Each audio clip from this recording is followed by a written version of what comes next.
नमस्कार साथियों, आचार्य क्लासेज में आप सभी का हार्दिक स्वागत है। आज मैं आपको कक्षा 9 की हिंदी का अध्याय नंबर 12 जिसके कवि हमारे माखनलाल चतुर्वेदी और अध्याय का नाम है कोयल वे केदी। पाठ का नाम क्या है? केदी वे कोयल।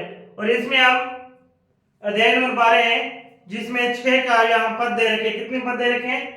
6 पद दे रखे हैं। उन 6 पदों की एक एक पंक्तियों की हम क्या करेंगे? व्याख्या करेंगे। एक एक पंक्ति को हम अच्छी तरीके से समझने का क्या करेंगे साथियों? प्रयास करेंगे। ठीक है ना? तो चले हम अपने कार्य की ओर आगे बढ़ते हैं जिसमें कुछ पंक्तियां दे रखी है।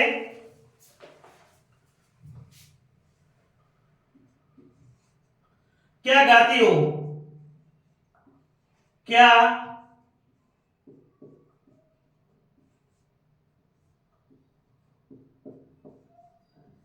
गाती हो? अब इस अध्याय में ना मैं आपको बता देता हूं कि इस अध्याय में स्वतंत्रता सेनानी है जो अंग्रेजों के समय स्वतंत्र सेनानी व एक कोयल, इन कोयल व स्वतंत्र सेनानी के आपस में बातचीत है कि किस प्रकार से स्वतंत्र सेनानी को है अंग्रेजों के समय किस प्रकार से प्रताड़ित किया जाता है, उसे दुख दिया जाता है कैदों के अंदर। और उस समय दुख देते समय कोयल कुछ गाती है, बोलती है अर्धरात्रि में। तो उस अर्धरात्रि पर बोलने के समय के ऊपर है स्वतंत्र सेनानी उस कोयल से पूछते हैं कि हे कोयल, तुम हमारे इस दुख के ऊपर है क्यों बोल रही है? तुझे पता नहीं है क्या कि इस रात्रि में हमें आराम करते हो, उस समय तुम्हें हमें परेशान कर रही हो? इस बात से लेकर कोयल वे स्वतंत्र सेनानियों के मध्य आपस में बातचीत होती है। उन बात को है इस अध्याय में माखनलाल चतुर्वेदी लिखा है कि वो कैदी जो स्वतंत्र सेनानी कैदी होता है अपना दुख व्यक्त है किस प्रकार से कोयल से करता है। तो वो बातें इसमें कवि अपने शब्दों से लिखना चाहा है। क्या गाती हो? तो इसमें अब जो स्वतंत्र सेनानी कैदी होते हैं वो कोयल से कहते हैं, वो कोयल से अपनी बात कह रहे हैं कि भाई तुम क्या गाती हो, यानी तुम क्या गा रही हो, तुम क्या गाती हो, तुम क्यों गाती हो? तो इसमें कवि कहते हैं, इसमें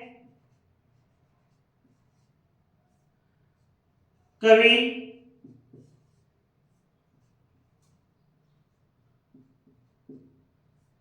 कहता है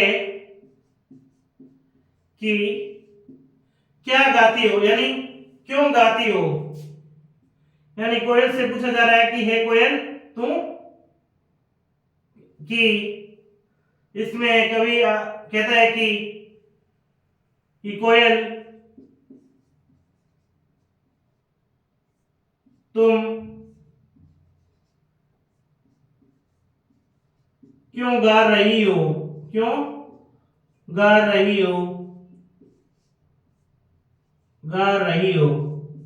ध्यान से देखेंगे आपको इस पंक्ति का ना बाहर तो समझ नहीं समझना है, साथ में एक एक पंक्ति का अच्छी तरीके से समझ लेना क्योंकि आपको पेपर में डायरेक्टली इसी प्रकार से पूछा जाएगा क्यों गाती है। ये पंक्ति आ गई इसमें आपसे कई पेपर में एग्जामिनर पूछ लिया जाएगा कि क्यों गाती है, इस पंक्ति का हास्य क्या है। तो आपको लिखना होगा कि इसमें कवि कोयल से पूछता है कि हे कोयल तू क्यों गा रही है, तू ये गीत जो गा रही है, हे कोयल तू ये गीत क्यों गा रही है? कौन कह रही है? कवि कह रहा है। किससे कह रहा है? कोयल से कह रहा है कि तुम इस जो रात्रि में जो गीत गा रहा है कोयल, तुम वो गीत क्यों गा रही है, इसका कारण मुझे बताओ। तो आप इस प्रकार से इस पंक्ति का उत्तर लिखेंगे। ठीक है ना? एक एक पंक्ति का अर्थ आपको अच्छी तरीके से आना चाहिए। ठीक है ना? आगे क्यों रह जाती हो, फिर क्यों रह जाती हो, क्यों रह जाती हो? फिर अब कभी इसमें कोयल से कहता है क्यों नहीं, क्यों रह नहीं रुक रुक के, जाती यानी जा रही हो, बोल रही हो।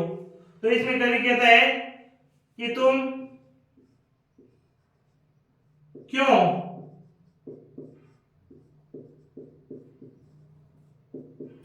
रुक रुक के गा रही हो, क्यों रुक रुक के गा रही हो। यानी अगर पेपर में ये लाइन आ जाए क्यों रह जाती हो, तो आप इसका अर्थ क्या लिखोगे कि तुम क्यों रुक रुक के गा रहे। यानी इसमें कवि कोयल से कह रहा कि हे कोयल तुम रुक रुक के, यानी रह रहे यानी रुक रुक के, जाती यानी गा रही हो। हे कोयल तुम रुक रुक के क्यों गीत गा रही हो, यानी तुम क्यों गा रही हो, क्यों रह जाती हो, यानी तुम क्यों रुक रुक के गीत गा रही हो। कौन कह रहा है, कोयल से ये कवि कह रहा कि हे कोयल तू क्यों रुक रुक के गा रही हो।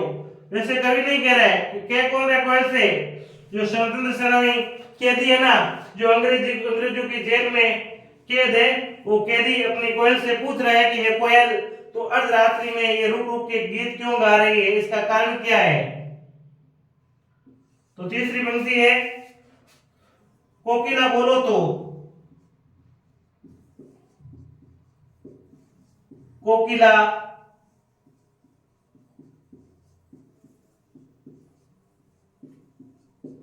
बोलो तो, यानी आगे कोयल से कहा जा रहा है कोकिला बोलो तो। कोकिला कौन, कोकिला है कोयल, कोकिला कौन है कोयल। कोयल से अब ये कैदी पूछ रहे हैं कि कोकिला कोयल बोलो तो, कहा जा रहा है कि हे कोयल,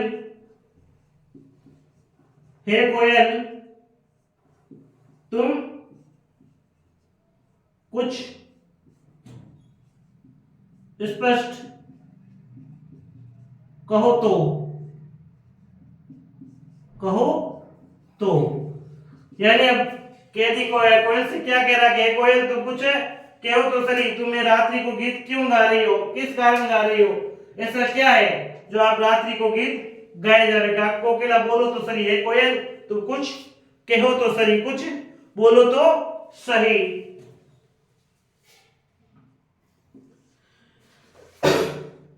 क्या लाती हो,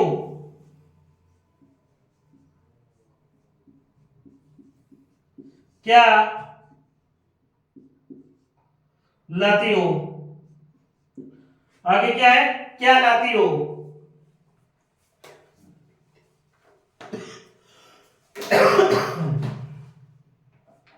यानी आप क्रांतिकारी है, जो कैदी कह रहे हैं क्या, यानी क्या लाती यानी ला रही हो यानी हो, यानी क्या ला रही हो, तुम क्या संदेश लेकर आ रही हो।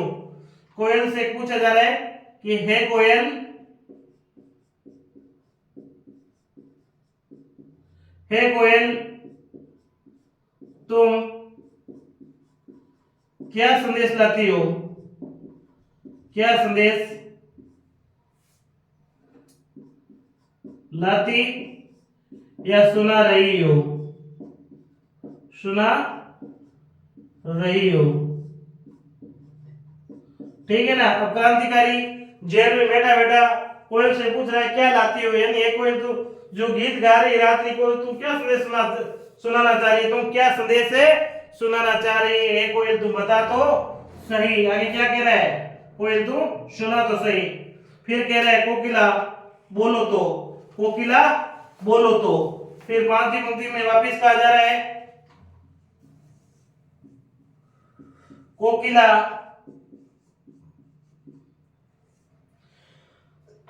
कोकिला बोलो तो, कोकिला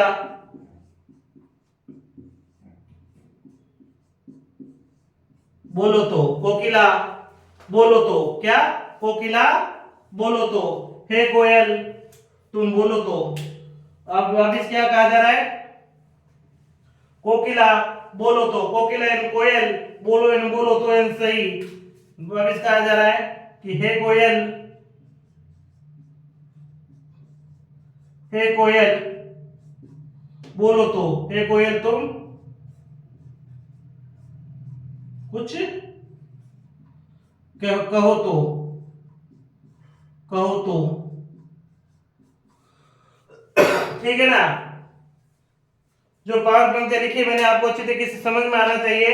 यानी जो कैदी है, अंग्रेजों के समय जेल के अंदर कैदियों को बंद किया गया है और एक कोयल है, उन दोनों के बीच में आपस में जो बातचीत होती है, यानी कैदी है कोयल से बार बार पूछता है क्या गाती है कोयल, तुम रात्रि को ये क्या गीत गा रही हो, क्या कह रही हो, क्या तुम सुना रही हो, क्यों रह जाती हो, तुम क्यों रुक रुक के गीत गा रही हो, कोकिला बोलो तो, हे कोयल तुम कुछ कुछ बोलो तो सही, कुछ बात स्पष्ट कहो तो सही, क्या लाती हो, यानी जो गीत गा रही हो क्या संदेश लेकर आ रही हो, क्या हमारे लिए ऐसा कोई संदेश है या क्या गीत सुना रही हो, वो बताओ तो सही ना, कोकिला बोलो तो, हे कोयल तुम कुछ कहो तो सही। देखिए साथियों फिर हम आगे बढ़ते हैं।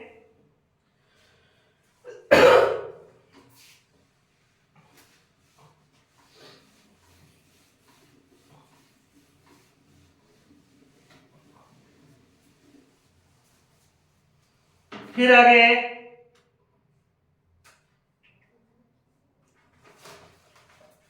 ऊंची काली दीवारों के घेरों में,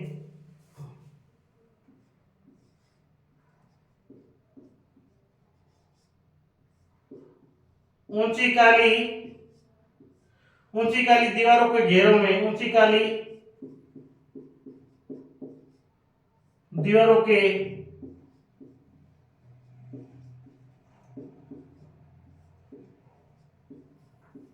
घेरों में, ऊंची काली दीवारों के घेरों में, कवि क्या कह रहा है, ऊंची काली दीवारों के घेरों में,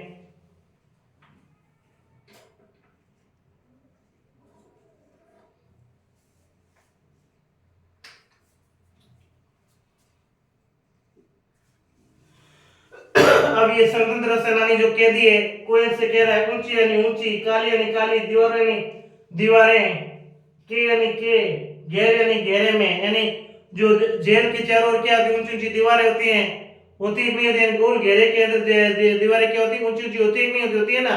यानी जो अगर आपने जेल देखी तो आपने देखा होगा कि जेल के चारों ओर क्या होती बड़ी बड़ी ऊंची ऊंची क्या होती है दीवारें होती है। तो वही बात अभी ये कैदी स्वतंत्रता सेनानी कह रहा है ऊंची काली दीवारों को घेरों में। तो कैदी क्या कह रहा है, हम तो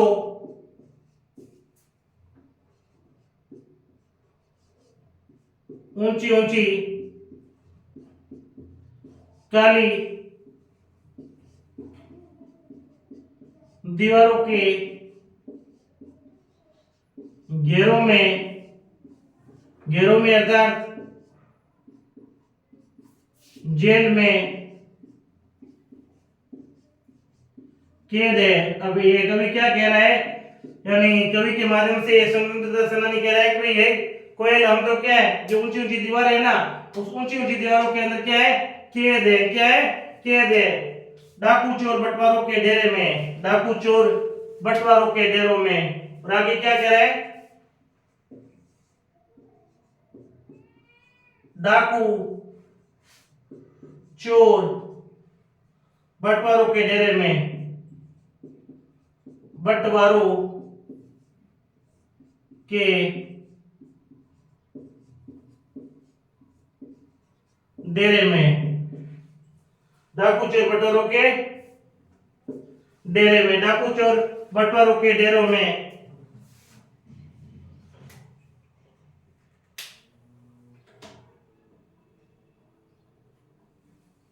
अब कवि क्या कह रहा है, डाकू यानी डाकू, चोर यानी चोर, बंटवारे यानी लुटेरे, के यानी के, डेरे यानी डेरे में यानी जेल में, उस स्थान में है। यानी कवि आगे स्वतंत्र सेनानी के माध्यम से कहता है, कवि आगे आगे कहता है कि हम तो क्या है, हम तो डाकू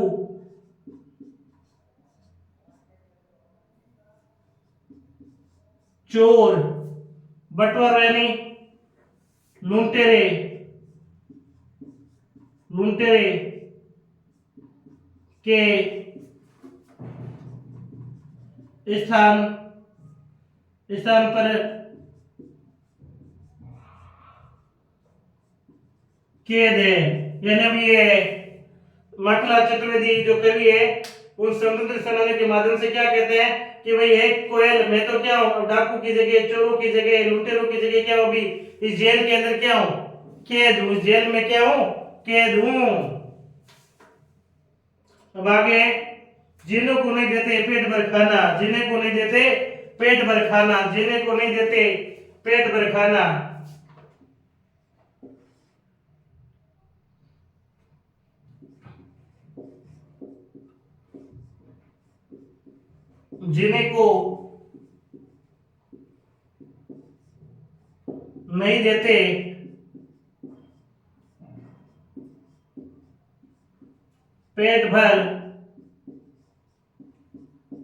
भर खाना, जिन्हें को नहीं देते पेट भर खाना, जिन्हें को नहीं देते पेट भर खाना, जिन्हें को नहीं देते पेट भर खाना। यानी कवि आगे क्या कहता है कि हमारा तो इतना नसीब है कि यहाँ पर हमें ना सही ढंग से क्या नहीं दिया जाता, खाना भी नहीं दिया जाता।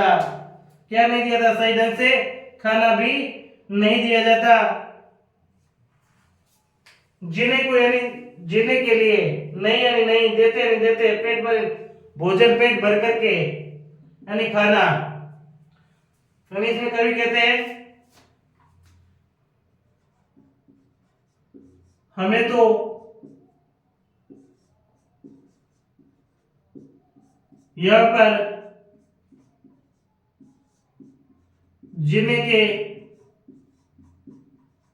जीने के लिए पेट भर खाना भी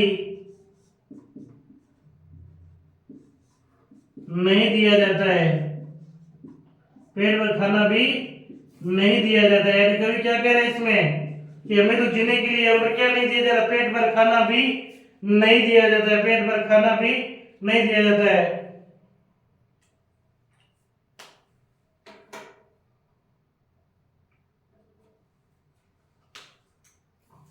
मरने भी देते नहीं और तड़प रह जाना। आगे क्या कह रहा है, मरने भी देते नहीं, मरने भी देते नहीं, मरने भी देते नहीं, तड़प रह जाना, तड़प रह जाना, तड़प रह जाना, तड़प रह जाना, मरने भी देते नहीं, तड़प रह जाना।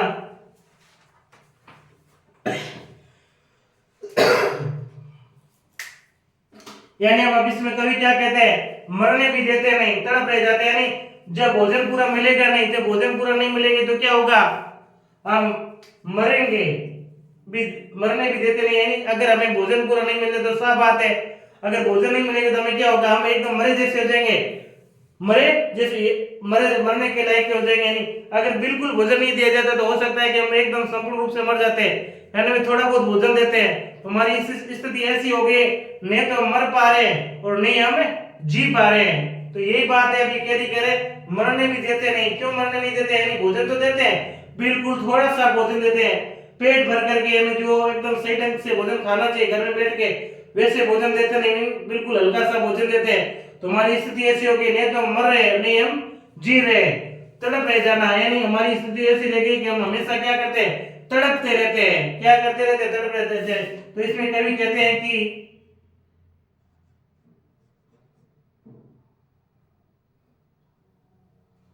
हमें तो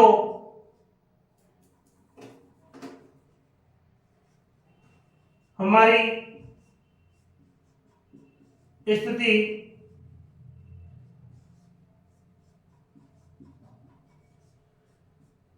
ऐसी है कि भोजन के अभाव में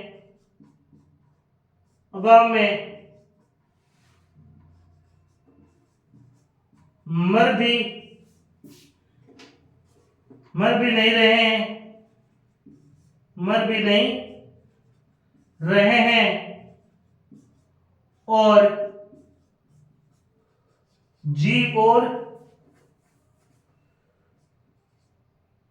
जीवित भी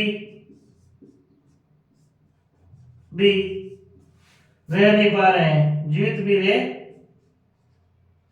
नहीं, जीवित भी रह नहीं, जीवित भी रह नहीं पा रहे हैं, पा रहे हैं। तो क्या हो रहा है, तड़प रह जाना, वे केवल तड़पते रहते हैं। क्या करते रहते हैं, केवल तड़पते रहते हैं। कवि कह रहा है कि हमारी स्थिति तो भोजन नहीं मिलने के कारण ऐसी है कि हम न तो मर रहे हैं न जी रहे हैं, केवल हम तो तड़पते रहते हैं, केवल तड़पते रहते हैं, केवल तड़पते रहते हैं, केवल तड़पते रहते हैं। कवि कहता है कि हमारी स्थिति ऐसी होगी, भूख के मारे न तो मर रहे न तो जी रहे, केवल तड़पते रहते हैं, मानो कब मरेंगे कब मरेंगे, ऐसी स्थिति हो गई है।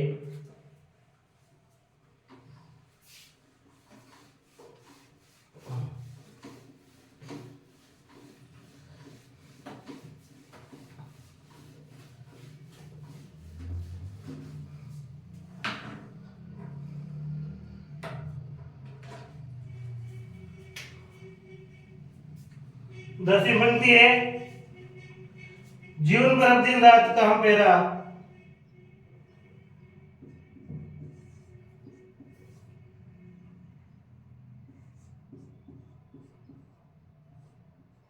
जीवन पर अब दिन रात, जीवन पर अब दिन रात कड़ा पेरा है, जीवन पर अब दिन रात कड़ा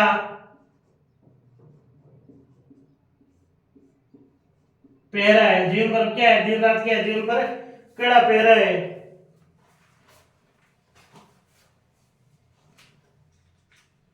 यानी अभी ये माखनलाल चतुर्वेदी कैदियों के माध्यम से कह रहे हैं, क्या कह रहे हैं कि आगे कहते हैं कि जीवन पर अब यानी अभी दिन रात यानी हमेशा दिन रात प्रत्येक समय कड़ा पेरा रहता है। तो इसमें कवि कहते हैं कि हमारे ऊपर तो दिन रात हमेशा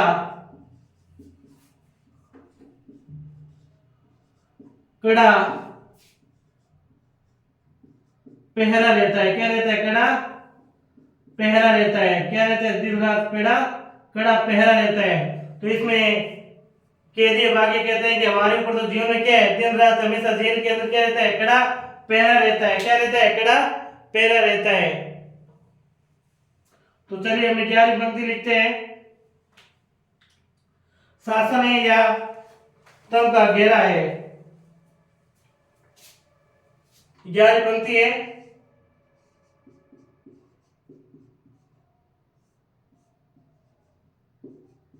शासन है या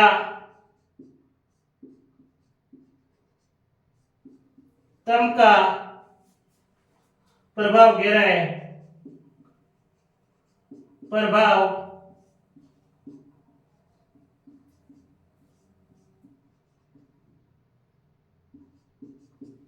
घेरा है।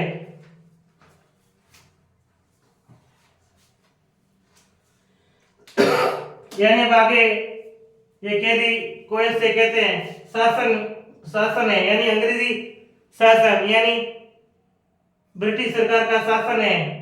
तम यानी अंधेरा, प्रभाव यानी प्रभाव, गहरा यानी बहुत गहरा है। तो अब ये आगे कवि कहते हैं कि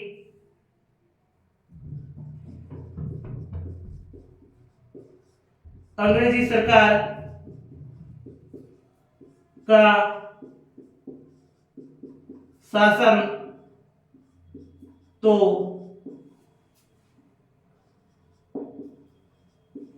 अंधेरे के समान गहरा है। अंधेरे के समान गहरा है। आगे कैदी क्या कहते हैं कोयल को, भाई अंग्रेजी सरकार का शासन है ना, वो किसके समान है, अंधेरे के समान गहरा है, अंधेरे के समान गहरा है, अंधेरे के समान गहरा है। यानी अब क्या कह रहा है, कौन कह रहा है, कैदी कह रहे हैं, किससे कह रहे हैं, कोयल से कह रहे हैं, कोयल से कैदी कह रहे हैं। क्या कैदी कह रहे हैं, कोयल से कैदी कह रहे हैं, शासन यानी अंग्रेजी सरकार का जो शासन है ना, वो तम का प्रभाव यानी अंधेरे के समान है।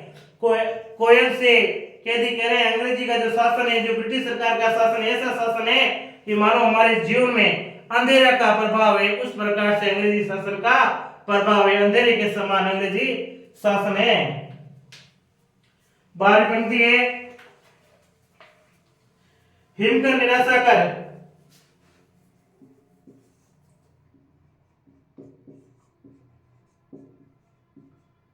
हिम कर निराशा कर, हिम कर निराशा कर, हिम कर निराश कर, हिम कर निराश कर, चला रात भी काली, चला रात भी काली, चला रात भी काली।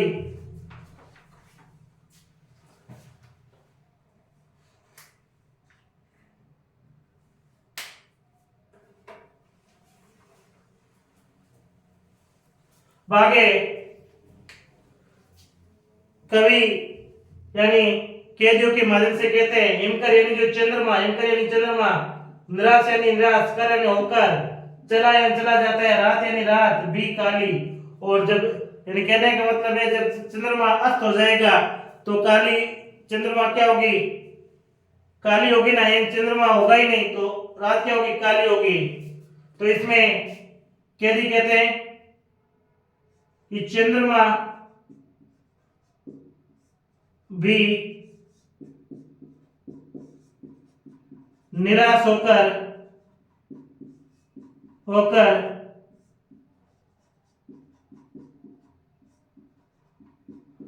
अस्त हो जाता है, क्या हो जाता है, अस्त हो जाता है। तो हमें काली रात में जीना पड़ता है, क्या करना पड़ता है, काली रात में जीना पड़ता है।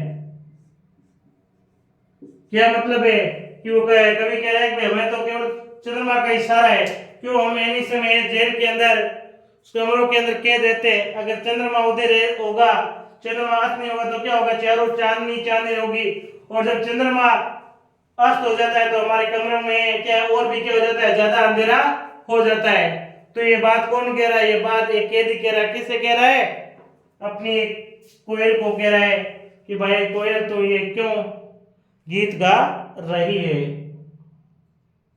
ठीक है, आगे 13वीं पंक्ति, इस समय काली मां जगी क्यों आली। फिर 13वीं पंक्ति में कहा जा रहा है,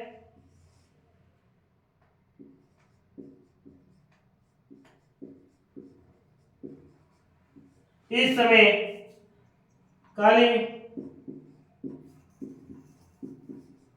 काली मां मई, इस समय काली मां मई, इस समय काली मां मई जगी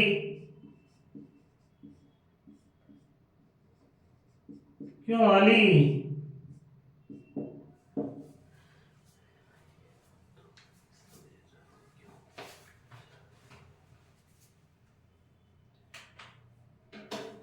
यानी अब कौन, यानी अब कैदी कोयल से कह रहे हैं, इस समय यानी इस समय यानी समय, काली यानी काली मई यानी अंधेरी रात, जग यानी जग रही हो, क्यों क्यों, आली यानी सकी। यानी अब ये कैदी कोयल से कह रहे हैं,